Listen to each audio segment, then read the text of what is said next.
భారతదేశ చరిత్రలో తల్లి తండ్రి తర్వాత గౌరవించేది గుర్తుపెట్టుకునేది ఉపాధ్యాయులనే. నా చిన్నప్పుడు చదువు చెప్పిన ఉపాధ్యాయులు భక్తవత్సలం నాకు ఇప్పటికీ గుర్తుంది. ముఖ్యమంత్రి చంద్రబాబు నాయుడు. ప్రతి సంవత్సరం కూడా మనందరం సెప్టెంబర్ 5 అనగానే గురు పూజోత్సవం గుర్తొస్తుంది.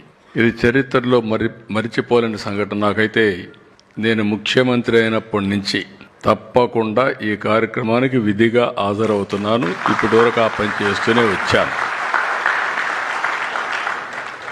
ఇది ఒక పవిత్రమైన కార్యక్రమంగా నేను భావించాను. అందుకని ఈ కార్యక్రమానికి విధిగా అటెండ్ వచ్చాను.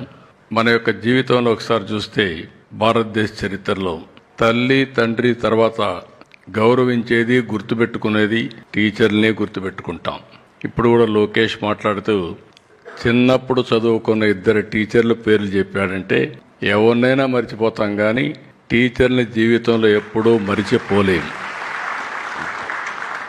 అది మన సంస్కారం కూడా.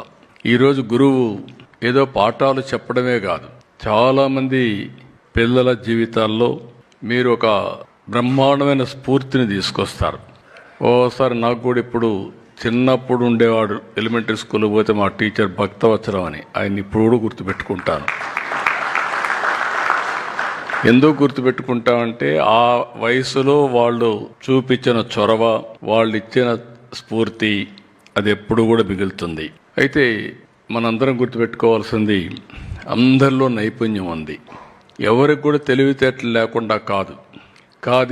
ఆ నైపుణ్యాన్ని బయకి తీసుకొచ్చే ఏకైక వ్యక్తి గురువు అని చెప్పి మరొకసారి మీ అందరికీ విజ్ఞప్తి చేస్తున్నా.